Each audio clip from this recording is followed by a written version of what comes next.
जिस लड़की को आदित्य ने शादी के बाद ठुकरा दिया था, उसी के प्यार ने एक दिन उसका दिल जीत लिया। लेकिन तब तक नैना ने ऐसा जवाब दिया कि आदित्य की बोलती बंद हो गई।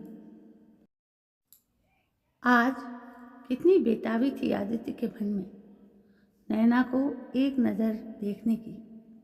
बस उसकी छवि आंखों में बसाए किसी तरह घर पहुंचने का इंतजार कर रहा था। अगले कुछ घंटों में आदित्य घर पर था। अभी नैना आराम कर रही थी। सुबह जब आदित्य उठा तब तक नैना सोकर नहीं उठी थी।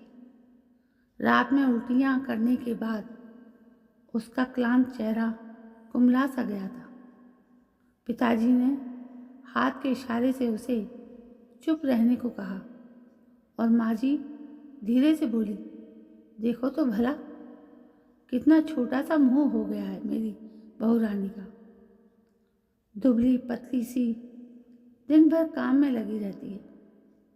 अब उल्टी करके जो भी खाया पिया था सब निकल गया। देखो कैसी मुरझाई हुई सी हो रही है। मैं कहती हूँ जी, जरूर इसे किसी की नज़र लग गई है। पड़ोस वाली मिश्रा जी की पत्नी भी कह रही थी कि ऐसी बहू हर किसी के नसीब में कहाँ होती है। पिताजी भी सहमति में सिर हिलाते हुए नैना के सिर पर स्नेह से हाथ फेर रही थी। माँ जी अपनी बहू के प्रति ममता में इतनी डूबी थी कि कुछ पल के लिए अपने बेटे की उपस्थिति भी भूल गई।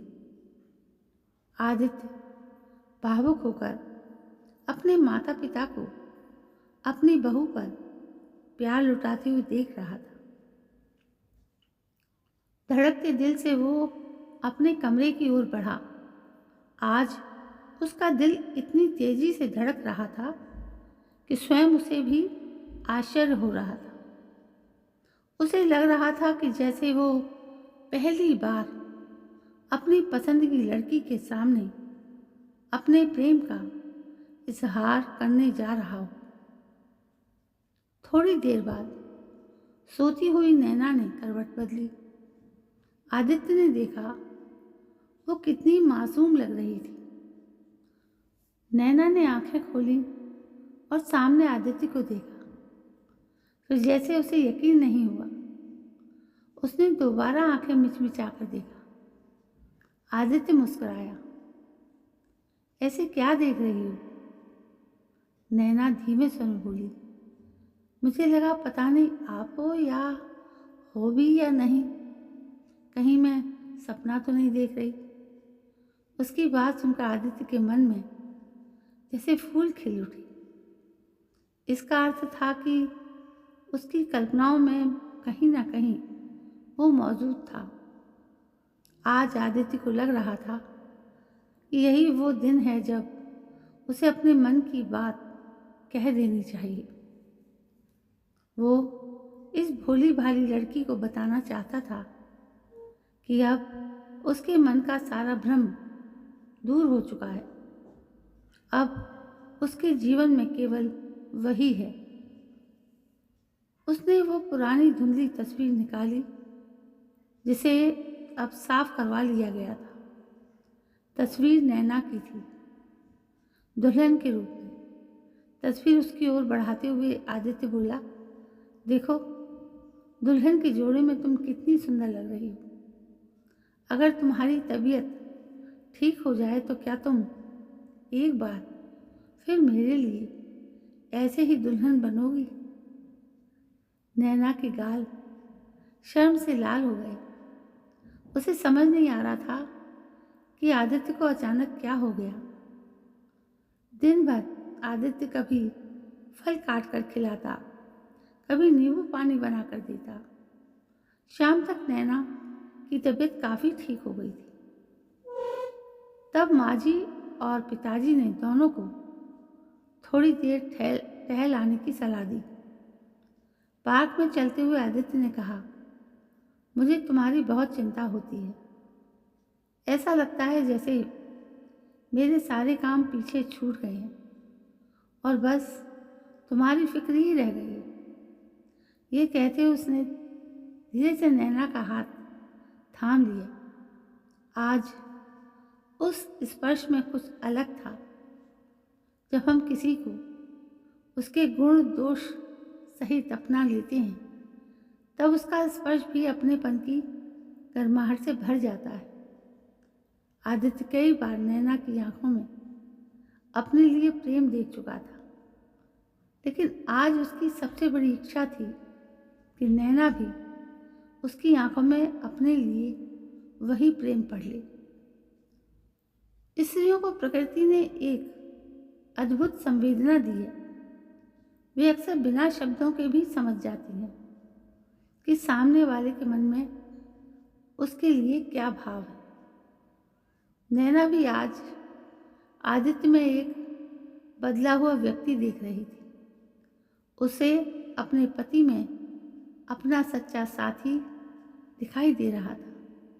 दोनों पार्क में देर तक हाथों में हाथ डाले चलते रहे। ना आदित्य ने उसका हाथ छोड़ा और ना नैना ने छुड़ाया। ये उसके जीवन के एक नए अध्याय की शुरुआत थी।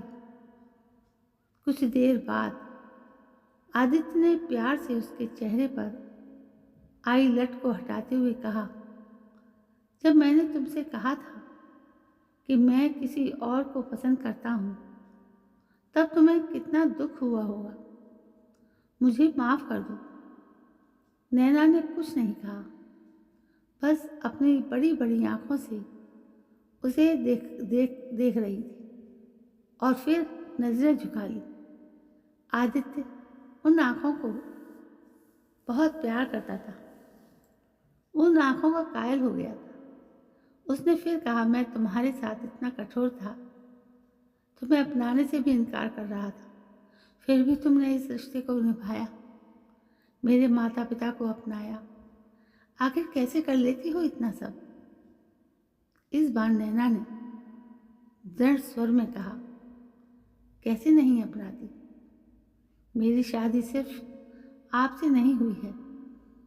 मैंने इस पूरे रिश्ते को दिल से स्वीकार किया है और मेरे लिए आप हमेशा मेरे जीवन के पहले पुरुष हो गए।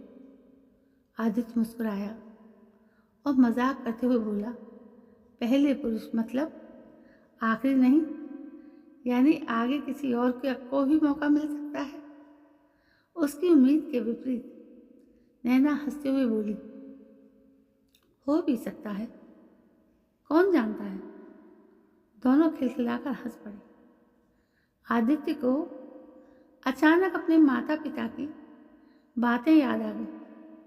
शादी से पहले पिताजी ने उसकी तस्वीर दिखाते हुए कहा था, बेटा, शर्मा जी की बेटी बहुत संस्कारी है, आधुनिक सोच और पारिवारिक मूल्यों का सुंदर मेल है।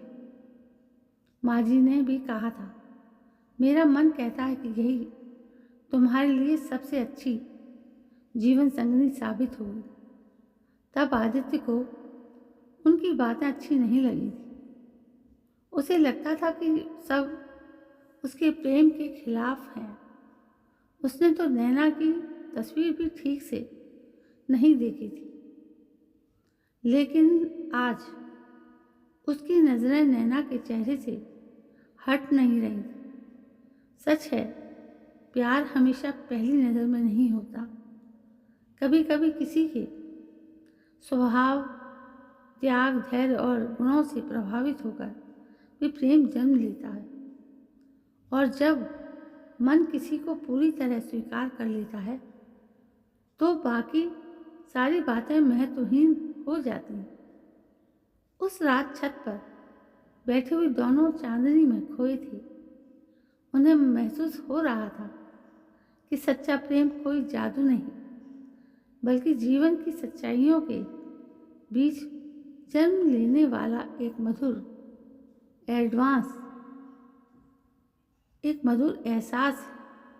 ऐसा एहसास जिसे हर दिन विश्वास, सम्मान और अपनत्व से सींचना पड़ता है। जब जीवन के सफ़र में साथ चलने वाला सही साथी मिल जाए तो मंजिल से अधिक सुंदर सफ़र लगने लगता है। अगली सुबह सूरज की किरणें उनके जीवन में नई रोशनी लेकर आई थी। आज आदित्य के चेहरे पर एक अलग ही संतोष था।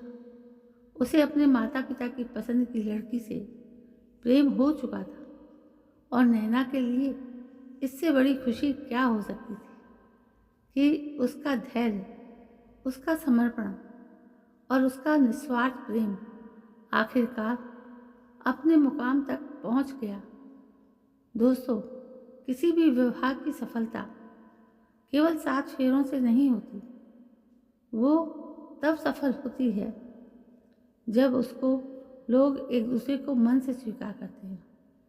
आदित्य और नैना ने भी यही किया था, इसलिए उनका वैवाहिक जीवन प्रेम, विश्वास और सम्मान से भर गया। यही किसी भी रिश्ते की सबसे बड़ी नींव होती है।